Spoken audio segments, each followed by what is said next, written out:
If you want to see change in your child's eating habits without pressure, constant mealtime battles, or the shame you grew up with, you're in the right place. Welcome to Family in Focus. I'm Dr. Wendy Schofer, the pediatrician helping parents lead meaningful change without harm. Here we focus on the connection and practical shifts that help families thrive at every size. Let's get started. Hey, welcome back. I want to say congratulations. You decided that things are going to be changing in your house. More veggies, maybe less processed stuff. You're cutting back on juice boxes, clearing out the cabinets in the pantry, and you are doing this. And then your kid looks you dead in the eyes and says, I hate this. Or if they're of a certain age, this sucks. Or they just started crying and threw the broccoli, whatever the newly fresh made food is, or started sneaking food into their room. And now you're wondering, oh my God, am I doing this wrong? Is my kid broken? Am I broken? What am I failing here? And so I want you to hear me loud and clear on this one. You're not doing it wrong. Neither of you is broken. But there's really something that's getting in the way that we haven't been talking about. And once you understand it, everything else makes a lot more sense. So when you introduce a change in your household, any change, but especially around food, it's your child's job developmentally to push back. Let me repeat that.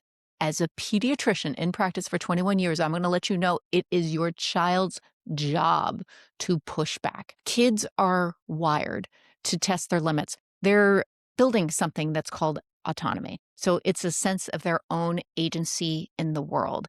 And food is one of the few areas where even a 3-year-old can feel some sense of control. They can clamp their mouth shut. They can refuse. They can also be very, very loud about it. And so when the menu changes and the pushback starts, nothing has gone wrong here. That's just Tuesday night in a household that is very normal as you're trying to create changes and you have a developing human whose routine has changed. They're recognizing it and they're letting you know about that.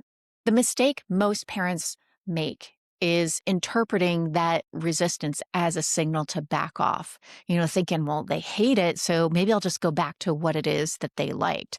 But the really hard truth for the whole family is that kids cannot be in charge of the menu. When they are, everyone winds up eating pizza or maybe dino nuggets for every single meal. So adults have two jobs. One, you set the table because you can balance the decisions between knowing what your child can and will eat right now and the healthy habits that you want them to practice and develop long term. Your second job is to expect the resistance and, quite honestly, equip yourself to weather it as par for the course and not to avoid it entirely. Now, before we talk about strategy, I want you to understand something about your kids' current eating habits, because this is something that if we skip it entirely, we're missing a huge opportunity to really understand why we want to go through these struggles. So their current habits, whatever they're doing right now, however they eat, whatever it is that they prefer to have on the menu, it's working. It's working for them in some way or another. It is solving a problem. So food is a remarkably effective short-term fix for a whole lot of things that have nothing to do with hunger. So let's think about the list. First of all, hunger. Obviously, okay? Food fixes hunger. But food also fixes anxiety, especially highly processed foods. They offer a really big bang of taste, as well as a repetition that a lot of kids are looking for the same menu over and over again to be genuinely calming for their nervous system. Another thing that food can fix is exhaustion. Now, this may not make sense right away, but if you think about this, at the end of a long day, or when physical or mental energy are decreasing, food can distract from the exhaustion and bring, a totally different type of energy that changes the mood and how kids feel in the moment. Loneliness. Snacking can be really social. It's really comforting by itself or with others, and it can create a new ritual that can counter that loneliness. And then, of course, let's not overlook boredom. Eating is doing something, and kids' brains are hardwired to seek stimulation. When there's a lull, they're like, I'm bored. They will often look for food to fill in that void or that gap in the moments of stimulation. So your child isn't sneaking snacks because they're defiant. They've really been learning through all of their experiences that snacks are simply making them feel better and honestly, really quickly. And that doesn't mean that you need to change things. But when you remove the fix, the snacking, before you've addressed the underlying need, well, you're going to get pushback. You're going to get resistance because from their perspective, you just took away something that was really working for them. And this is why a lot of willpower-based approaches, that whole we're not buying it anymore, they'll adjust, can backfire. Not that it doesn't work, it's that you have more pushback. The need doesn't disappear. The behavior just gets louder because they're trying to meet their needs and they no longer have the food that they turned to before. And so the pushback can also be a lot harder for parents to deal with when you're exhausted too. So candy wrappers under the bed. How much fun that can be when you're already exhausted. So what do we do instead? We need to build a bridge. So not a wall, most definitely not some kind of a podium to preach from or to explain nutrition from. It's a legit bridge, something where you can connect with your child to draw them towards the change instead of pushing them away from it. And this is what it looks like in real life.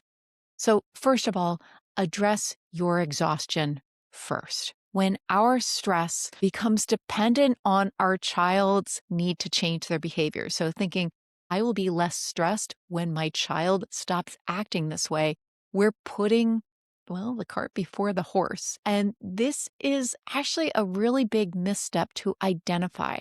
When we take a moment or 5 to calm our nervous systems before engaging with our children, we are creating the biggest change right there. We are creating a bridge to them by first regulating ourselves, calming down just a notch to be able to be a little bit clearer about where it is that you want to go.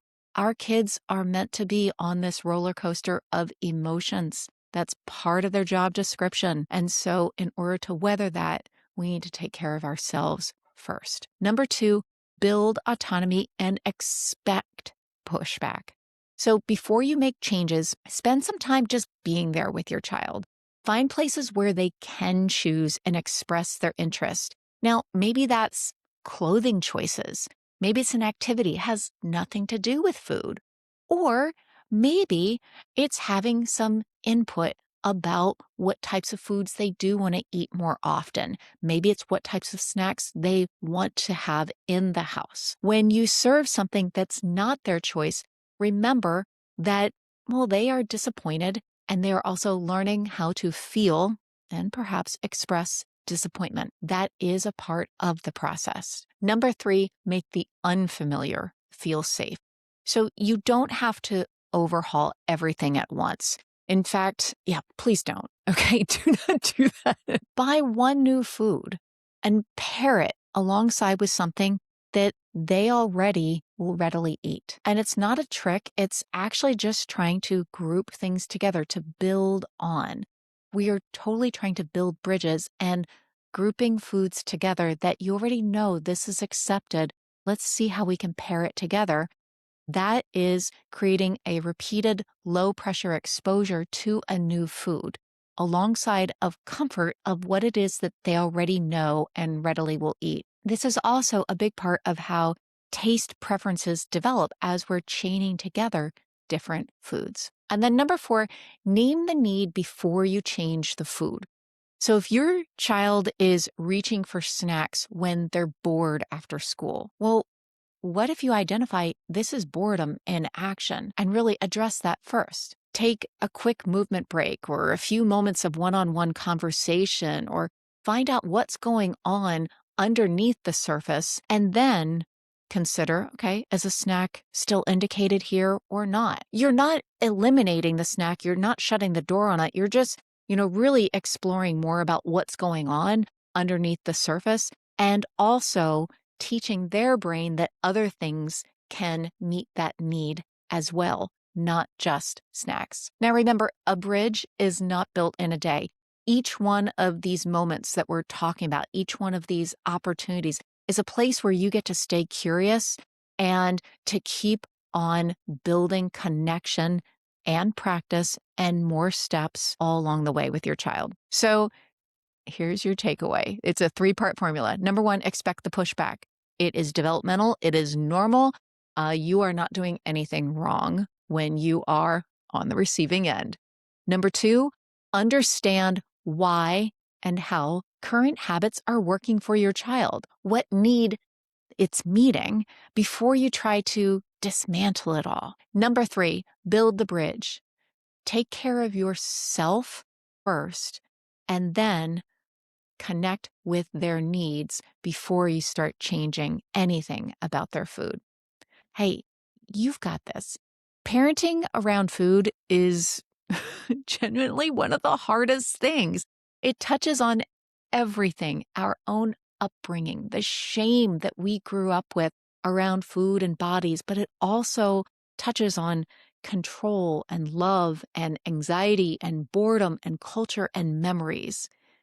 Be patient with yourself and your child, because you are learning very new things and growing together. And by the way, if you have a candy sneaker on your hand, a kid who is stashing candy, eating in secret, hiding wrappers, I have something that's very specifically for you.